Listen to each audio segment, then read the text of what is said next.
નમસ્કાર વિદ્યાર્થી મિત્રો, આજે આપણે ડુ એઝ ડાયરેક્ટેડ ની અંદર ચેન્જ ધ ટેક્સ્ટ એટલે કે ડુ એઝ ડાયરેક્ટેડમાં જે પૂછાય છે ને ચેન્જ ધ ટેક્સ્ટ, તેમાં ત્રણ વસ્તુ છે: જેન્ડર, ટેન્સ અને નાઉન. કયું જેન્ડર, ટેન્સ અને નાઉન.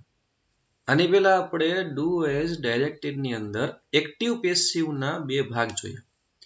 હવે આપણે ચેન્જ ધ ટેક્સ્ટ ની અંદર જેન્ડર કેમ બદલે છે, ટેન્સ કેમ બદલે છે અને નાઉન કેમ બદલે છે તેના જે એક્ઝામ્પલ્સ છે તે સોલ્વ કરશું.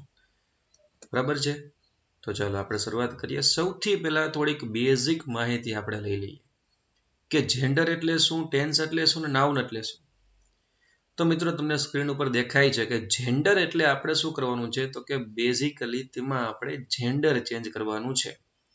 એક્ઝામ્પલ તરીકે ફાધર હોય તો ફાધરનું મધર કરવાનું, સિસ્ટર હોય તો સિસ્ટરનું બ્રધર કરવાનું, ત્યાર પછી હી હોય તો હીનું સી.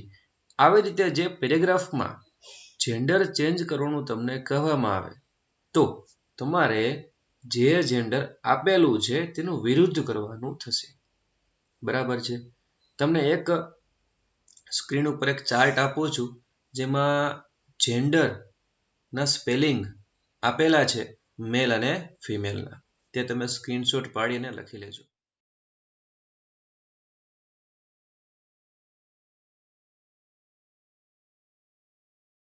બરાબર. ત્યાર પછી બીજું છે ટેન્સ બદલાવામાં શું કરવાનું, તો કે ટેન્સમાં તમારે એના માટે તમારે શું કરવાનું, વર્બ અને ટુ બી આ બે પોઈન્ટ તમારે યાદ રાખવાના, વર્બ અને ટુ બી. કારણ કે અહીંયા તમને કોઈ લેખિતમાં નથી દેવાનું કે તમારે આ ટેન્સ બદલાવાનો છે. તમારે વર્બ અને ટુ બી આ બે વસ્તુ જોવાની. તેના ઉપરથી તમને ખબર પડશે કે તમારે ટેન્સ બદલાવાનો છે કે નથી બદલાવાનો. એના માટે તમને ટેન્સ આવડતા હોવા જોઈએ. નાઉન, તો નાઉન એટલે કે સબ્જેક્ટ, એકવચન, બહુવચન. આમ જુઓ તો જેન્ડર અને નાઉન બંને સેમ જ છે. ત્યાર પછી આમાં હજી એક બીજું પણ આવે છે કે એકવચન બહુવચન કરવાનું. તેના માટે તમારે એકવચન બહુવચનના નિયમ શીખવા પડે. ફટાફટ તમને રિપીટ કરાવી દઉં છું એકવચન બહુવચનના નિયમ. નિયમમાં તો કે નિયમ એવા છે કે જે સ્પેલિંગનો છેલ્લો અક્ષર એસ, ડબલ એસ, ઓ, એક્સ, જે આ નિયમ જે તમને ચોથા પાંચમા ધોરણથી શીખવાડવામાં આવે છે ને એ નિયમની વાત કરું છું. જો સ્પેલિંગની પાછળ S, double S, S H, C H, O અને એક્સ હોય તો તેની પાછળ ઈ એસ લગાડવાથી બહુવચન થઈ જાય. બરાબર, સમજાઈ ગયું?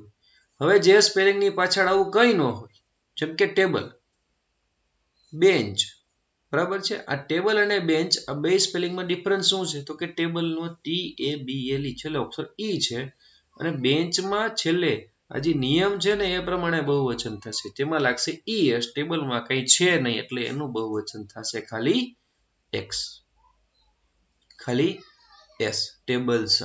બરાબર. તો આ નિયમ તમારે યાદ રાખવાના. આનો પણ તમને ચાર્ટ આપી દીધો છે, તે તમે જોઈ લેજો. ટેન્સની વાત કરીએ તો ટેન્સમાં ટુ બી ના રૂપ અને વર્બ આ તમારે જોવાનું. જેન્ડર માટે તો કે જેન્ડર માટે તમને જે ચાર્ટ આપું છું તે ચાર્ટના સ્પેલિંગ્સ યાદ રાખવાના. કેમ કે જેન્ડરમાં ફક્ત મનુષ્ય માટે જ સીમિત નથી, પણ પ્રાણીઓના નામના પણ જેન્ડર ચેન્જીસ તમને આવડતા હોવા જોઈએ. જેમ કે ડોગ તો શું, ડોગ એટલે કે કૂતરો, તો ડોગનું શું થાય, ડોગનું થાય બીચ.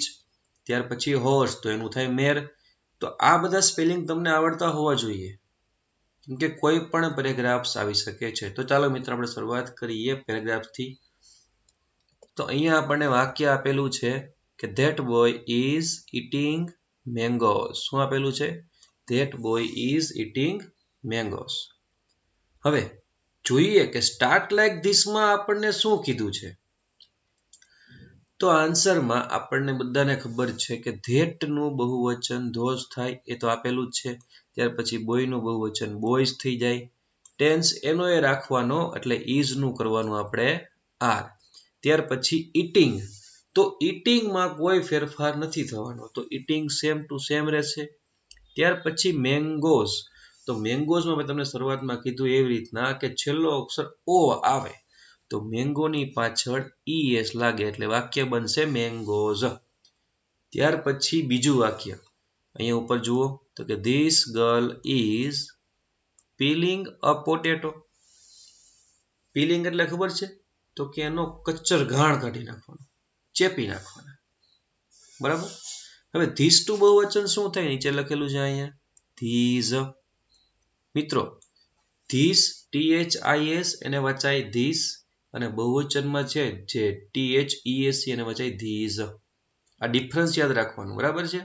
હવે ત્યાર પછી ગર્લ તેનું થાય ગર્લ્સ, ઇઝ નું થાય આર. શું થાય? આર. હવે પીલિંગમાં કોઈ ફેરફાર નહીં થાય એટલે પીલિંગનું જેમનું તેમ લખી નાખવાનું. ત્યાર પછી પોટેટોનો છેલ્લો અક્ષર ઓ છે, ઓ હોય એટલે શું થાય? પોટેટોઝ. બરાબર, સમજાઈ ગયું? આપણે એમાં ફેરફાર શું કર્યો તો કે કાંઈ નહીં, એક વચનનું બહુવચન છે, સાવ બેઝિક છે, ચોથા પાંચમા ધોરણમાં આ ટોપિક આવે છે, તે જ નિયમો છે, કાંઈ અઘરું નથી. ત્યાર પછી એમાં નેક્સ્ટ વાક્ય જોઈએ તો કે that woman is milking the cow. બરાબર, that woman is milking the cow. હવે ધેટ નું થાય ધોઝ, નીચે આપેલું છે અહીંયા. ત્યાર પછી વુમન ના સ્પેલિંગમાં યાદ રાખવાનું, વુમન ના સ્પેલિંગ ની અંદર એસ લાગતો નથી, ખાલી MAN એની જગ્યાએ MEN થાય એટલે એની જગ્યાએ ઈ એટલે બહુવચન થઈ ગયું. ભૂલથી નહીં ક્યારેય વુમન ના બહુવચનમાં એસ નહીં લગાડવાનું, નક્કર ખોટું પડશે. ત્યાર પછી ઇઝ નું બહુવચન આર, મિલ્કિંગ ધ કાઉસ. હવે ધ નું બહુવચન થતું નથી એટલે ધ નું ધ એમનેમ અને કાઉ નું થાય કાઉસ. છેલ્લું વાક્ય તો કે this main is repairing his computer. બરાબર, હવે ધીસ નું બહુવચન થાય ધીઝ, મેન નું જો હમણાં તમને કીધું એ જ નિયમ છે, જે નિયમ વુમનમાં લાગુ પડે એ નિયમ મેનમાં લાગુ પડે, કે મેન નું બહુવચન કરો તો MEN કરવાનું, ક્યારેય એસ લાગે નહીં. ઇઝ નું આર, રિપેરિંગ ક્રિયાપદ છે એનું કઈ થાય નહીં. હવે HIS, HIS જો અહીંયા લખેલું છે HIS, તો HIS નું થાય ધેર કોમ્પ્યુટર્સ. સમજાઈ ગયું? આ વાક્યમાં આપણે શું કર્યું છે તો કે એક વચનનું કર્યું છે આપણે બહુવચન. બરાબર, હવે બીજું એક્ઝામ્પલ આપણે જોઈ લઈએ. પેલું વાક્ય કમ્પ્લીટ છે, બેઠે બેઠું લખી નાખવાનું કે યસ્ટરડે વોઝ મહાત્મા ગાંધી જયંતિ. બીજું વાક્ય Amit and Jigar are in the library. Amit and Jigar are in the library. આપણે કરવાનું છે શું?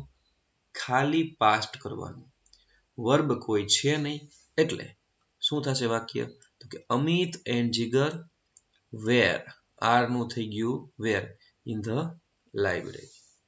ત્યાર પછી ત્રીજું વાક્ય they are searching for the, અહીંયા જો they are searching for the autobiography of Mahatma Gandhi. તો they નું થઈ એમનેમ.